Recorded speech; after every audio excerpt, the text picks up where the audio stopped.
This is the problem with gas.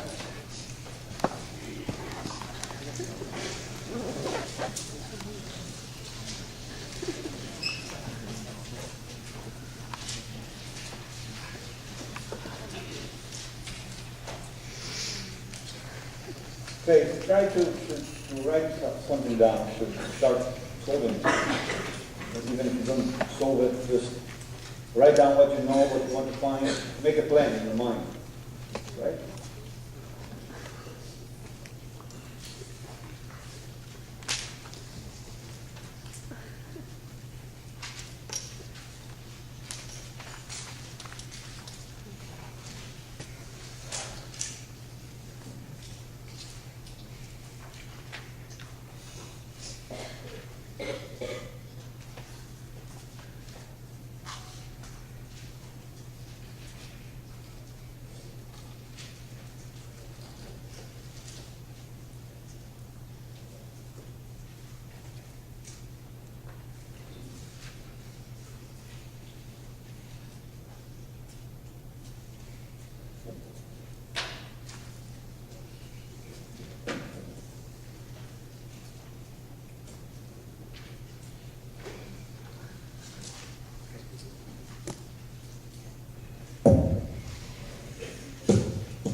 You guys started to do it?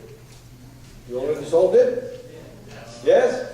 What's the answer? A. A? How many people say A? Oh, wow. They're really fast. How about... Is it A? Yes, it is A. How many people want me to do it? Raise your hands. Come on. Come on. Okay. So let's start what the problem is giving us, right? So the problem is telling us that the total pressure, I just put down what the problem is telling me, right? That's all. So total pressure is equal to the pressure of all of them. The total pressure of the mixture is the sum of the partial pressures, right? And from that, since I know the two, already I see the problem with, I know the two, I can find out the third one. That will be P total minus PA minus PB. So actually I know the partial pressure of C. Now, why do I need to do that? Because the problem is talking about C. I want to find out something about C. And I don't know the partial pressure. Most likely I will need that. That's why I'm doing it, right? That's the thinking. So, I mean, it gives you partial pressure, gives the other two, why doesn't it give you C? And then he's asking about C. So I better find PC first, and then I'll see what I'm going to do. So it's going to be 4.0 minus 1.0 minus 2.0. That will give you 1.1 atmosphere. So you have 1 atmosphere partial pressure of C. Now, it tells me if I randomly do like this, magic touch, gases mixes up solutions. That means homogeneous, right? And if I do like this, and I pick up 400 molecules, it tells me from these 400 molecules, how many of them will be C gas molecules, right? Okay, now basically what it's asking me is, this ratio is telling me how many molecules of C gas per 400 molecules, no moles, molecules of mixture. Yes? That's what I want to find out. So this number I need. So I have the partial pressure, and I need the ratio of molecules. Now let's see. I don't see any molecules here, but I know that the ratio of particles, therefore molecules, is also a ratio of moles.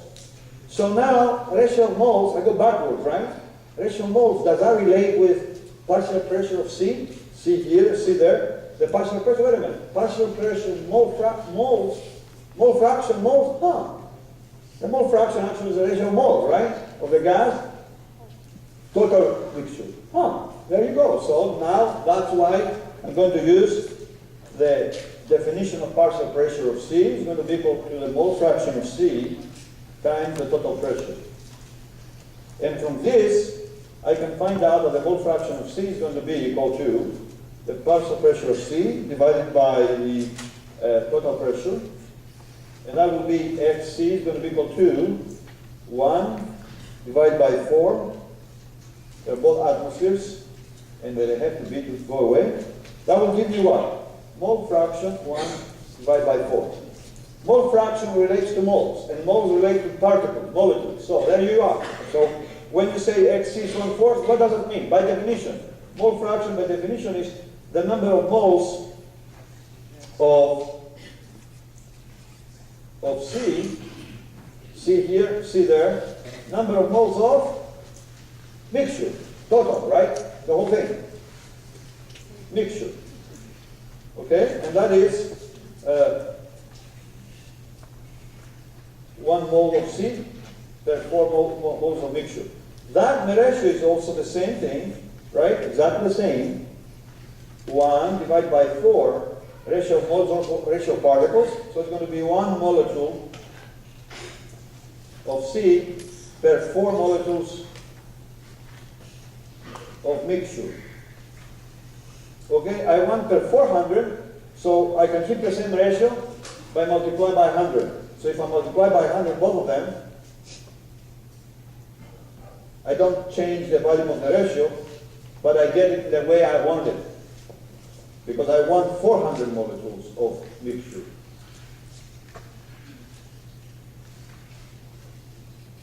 And now I have 100 molecules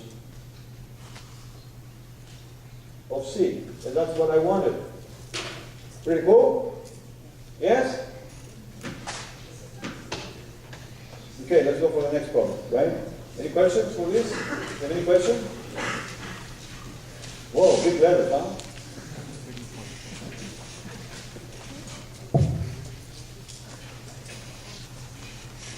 Okay, let's do 15.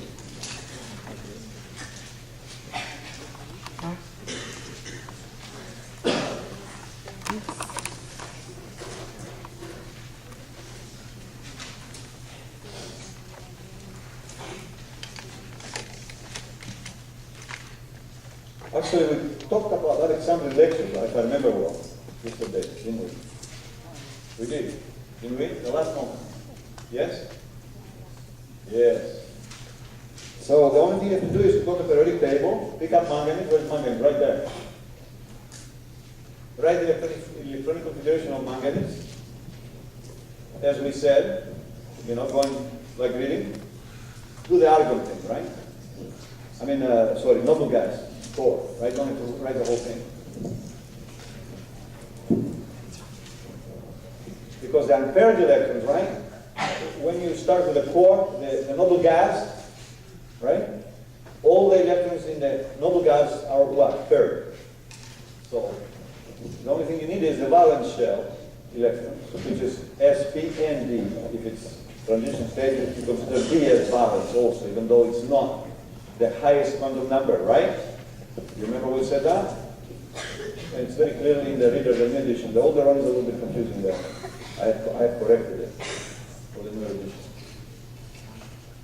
What's core electrons, what is valence electrons? Okay, so the only thing we need to do is to write the electronic configuration.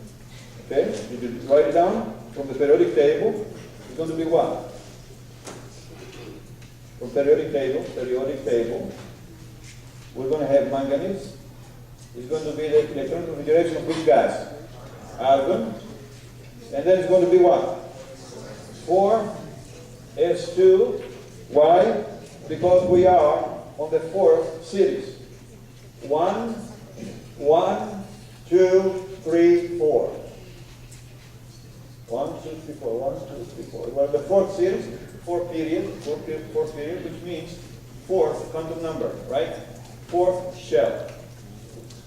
And that's why we're going to be 4s2, and then n minus 1, n minus 1, n is in this case 4, so it's going to be 3d and you count 1, 2, 3, 4, right?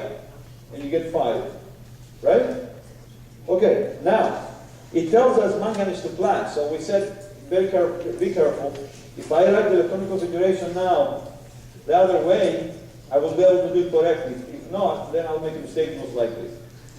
So the way we write it now is, we just put the first quantum number increasing, right? So I'm going to get 3 first, the 3 to 5 first, and then I will get the 4s2. You have to write it that way, otherwise you will be confused. So after you do that, right, for the transition element, after you do that, then you remove so many electrons as a charge. So 2 plus means it has lost 2 electrons. You remove 2 electrons. Which are these? All the way from the right. So 2 electrons, this goes away. So then, the electron configuration balance shell for transition elements, the D subshell is included, even though it's 3 and it's not 4, it is considered as valence electrons, right?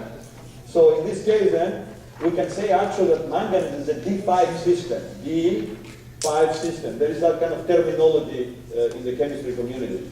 They say manganese class is a D5 system. Okay? Now we want to find out how many unpaired electrons we have. And now we have to consider we have a manganese 2 plus ion. That means all the d orbitals in the d subshell, they are the same energy. Because when you go to Chem 2C and the manganese 2 plus is bonded, connected with other molecules or atoms, then all these d orbitals are not the same energy. But that's 2C stuff. Now, for now, you know that when the ion is made, no any bonds, no any chemical environment. You can consider the gas case. Then all the d orbitals in the d subshell, they are the same energy, yes? Okay, so all of them, they are the same energy. It's going to be 1, 2, 3, 4, 5. Or you can put them 1, 2, 3, 4, 5. Or you can put squares. Whatever you like. Whatever you like. You can put squares. You can put lines. You can put circles. Doesn't matter. And now, we have how many electrons? 5. They're all of the same energy. This is the energy. All of them are the same energy. Let's do it here. I like circles. So now we have 5. So we start. 1. If they are the same energy, you do not pair unless you exhaust all of them as half filled. Yes? So it's 1, 2, 3, 4, 5. If I had 6, I would go there. Then we'll have 4. But now I have only 5. So how many unpaired electrons? 5. Okay? Let's do a redox problem, because always I put that. Okay? Always put a redox problem. There's so many. It can be a simple equation. It could be an ionic equation. It could be organic reaction. You can see different examples I've given, right? All kinds of different things. But the process is really the same, okay? The process is the same. Identical. So let's do one that looks very simple, but to do it by inspection. But the problem is asking to do it by the half reaction method. So here we are. There you are.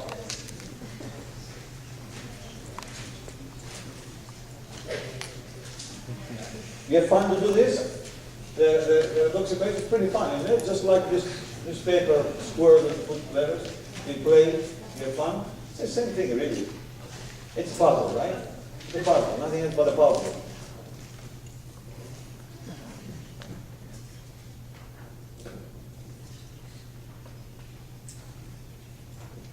So the problem says, even though you can really balance it like this, by inspection, right?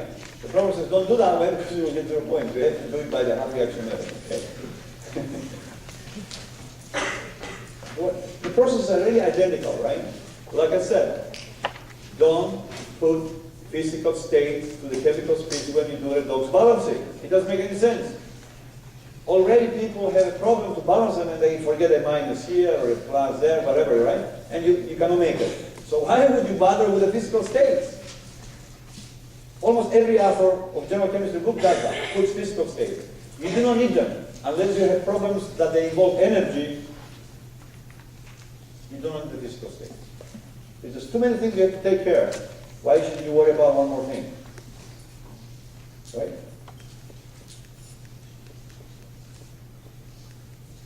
So did you start doing it?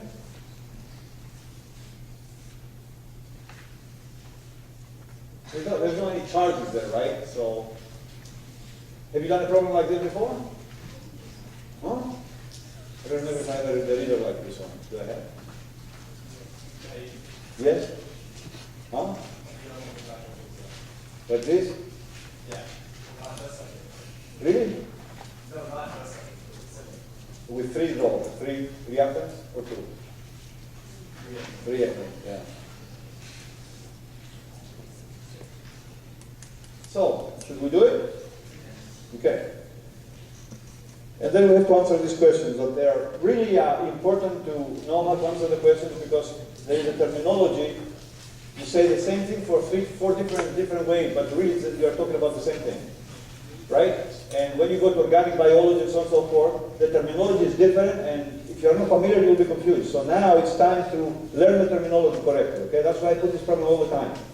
I want you to be ready when you go and take biology or organic to know these terms, what they mean. Because you say the same thing with 4 different words. And it's confusing if you don't know what they mean. Okay, so let's start. We'll break it into 2 half reactions, right? I want an equation that has this on the left, so I better start writing exactly that thing. C2H6O. And that will go to, I leave space here, the arrow here, and then when I'm going to put water, how I'm going to balance carbon if I put water there? I better put CO2, right? Otherwise I won't be able to do it. I can do it without talking about oxidation numbers though. Remember the trick? Right? You don't need to remember anything about oxidation numbers. But then we have to go into it because otherwise we can answer the questions of the problem afterwards, right?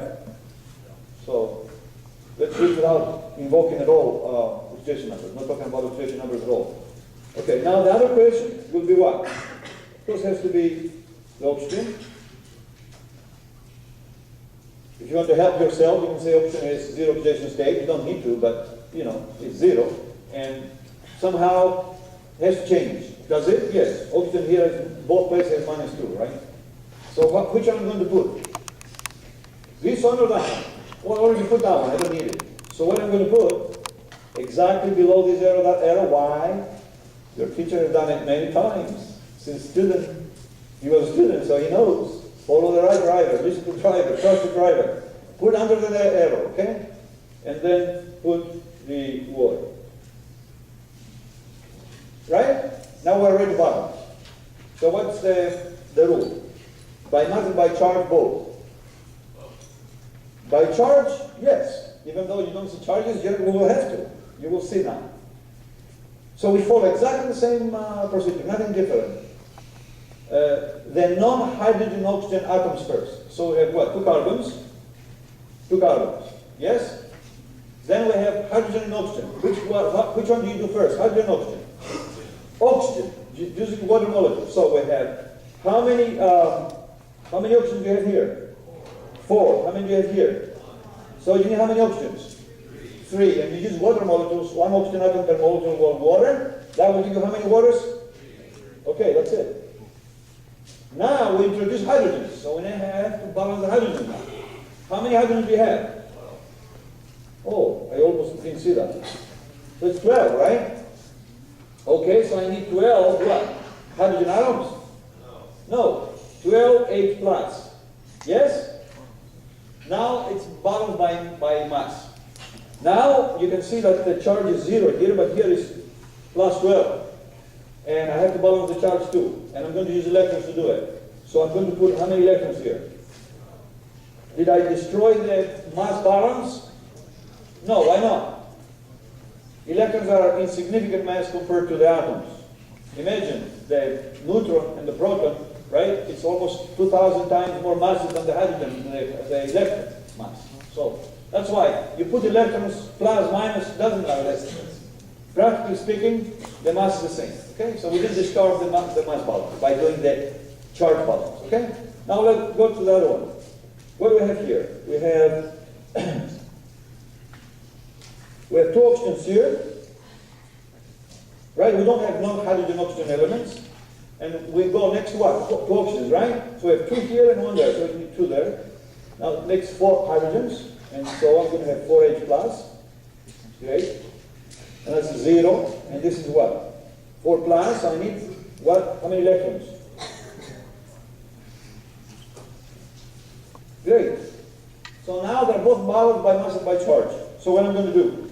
I have to set the same number of electrons. So this is 12, this is 4, so I'm going to multiply this one by how much?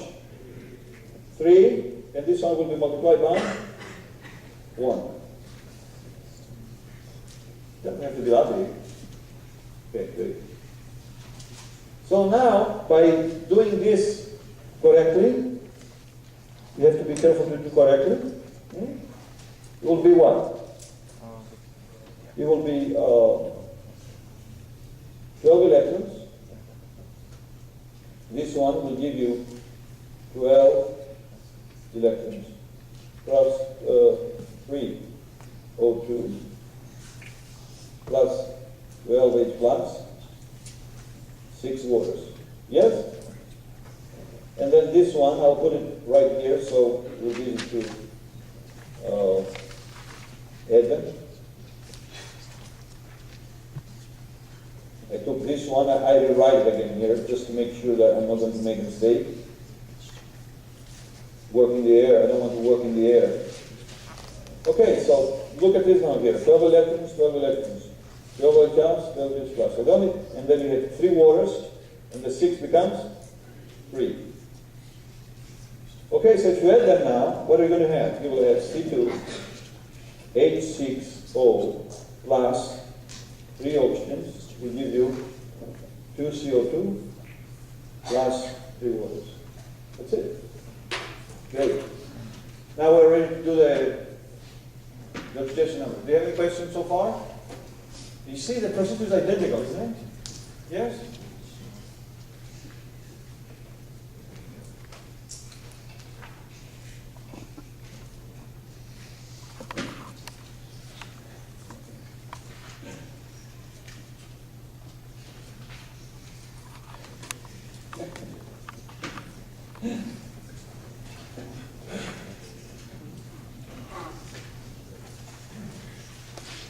Okay, let's do the questions. All these questions are going to be identical in your exam. Exactly the same questions, right? But different in reality. So in order to do that, you will have to assign the oxidation numbers. Yes? So oxidation numbers. Oxygen here, we know it's 0. Put them underneath, because if the equation has charges, you will be confused. We put the charges on the top, we put the oxidation numbers on the bottom. That's what your teacher wants to do, because it's so confusing that way, right? So 0 here, and then we said oxygen goes to water, so from 0 goes to what? -2, yes? And how about carbon here says what? -2 times 2 minus 4 is plus 4 for carbon, right? And how much carbon has here? -2 plus 6, plus 1 times 6 plus 6 minus 2 plus 4. Yes? Plus 4. I need -4 from here. 2 times y will give me -4. -2. So, all right. These are the oxidation numbers. Now, the oxidizing chemical species is. Now, this is the way we think. The oxidizing means it oxidizes and itself is reduced. Therefore, the oxidation number algebraically is going to be going down. Wait a minute. What did we say? What are we looking for? The oxidizing chemical species. It oxidizes and itself is reduced. So the oxidation number should be reduced algebraically. So carbon goes from this to that, and oxygen goes from this to that. So which one is reduced algebraically? From here to there, right? From 0 to -2. Here is plus infinity, here is minus infinity, and here is 0. And it goes from 0 to -2, 0 to -2. That goes down, right? So that's reduced. Therefore, that's the oxidizing chemical species. The reducing chemical species then, of course, will be, you know, which one, right? Why? Reducing means it's reducing something, it's oxidized, therefore its oxidation number is going to go up. And it goes from -2 to +4, from -2 to +4. This is oxidation, this is reduction. Right now, huh? Okay. The name of the oxidized element is oxidized element. You see the words, how we play with the words there, just to make sure you understand the terminology. The oxidized, the name of the oxidized element. What is oxidized? What I'm going to put for C. The name of the element, what is it?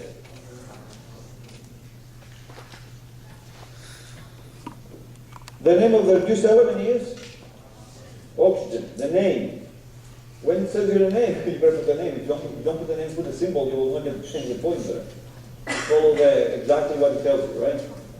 The oxygen is. What is the oxygen? You see, that's what happens when you go to biology. Biologists, usually they have a different way of saying the same thing. Or, you know, organic chemists have a different way of saying the same thing. So you have to be familiar, okay? Oxidant is the same thing as oxidizing agent. Oxidant and oxidizing agent is the same. Okay, so you already know that, right? For E, then it should be oxygen. You could put auto, you could put name, doesn't matter, okay? And the reductant is, okay, the name of the element that gives, gains electrons. Now, to be correct here, I don't remember what I did in your exam, but when you have ions, ionic, and you have net transfer of electrons, it's correct to say it. To say it like this, it's not actually correct, but almost every other does that, as far as I know, which is not really correct. And many times I'm addicted to it, and I'm doing the same thing. Here we have oxidation number change. You really don't have net electron transfer. I make that point in the reader very, very well, and I do that in the 2C reader too. Because I have not seen any other to really make that point. It doesn't make any sense to say loses or gains electrons, because if you write the loose structures we'll learn later, you'll find out that reacting products, they have 8 electrons around them. They don't gain or lose electrons. So it doesn't make any sense to say so many electrons were lost or gained, no? Only when you have net transfer of electrons, other types of chemical equations, you do that. But that's okay, we can say that even though it's not true, right? It's then change of oxidation number, we say electrons, but you know that it's not that exactly correct, okay? So what would we put for G? Oxygen, right? How about for H? Carbon, right? How about I? That causes oxidation. The oxidizing, right? Causes oxidation. And the chemical species that cause reduction. You see, it's the same thing, but you just have to play with the words, to know the words. The oxidation number of gives the chemical species of the element increases from. So what is increasing? Carbon. So you should put carbon there. From what to what? -2 to +4. The oxidation number what? Oxygen, right? Decreases from 0 to -2. Done, right?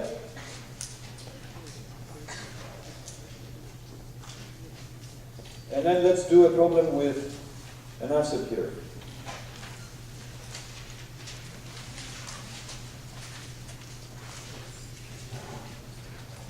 How about this problem?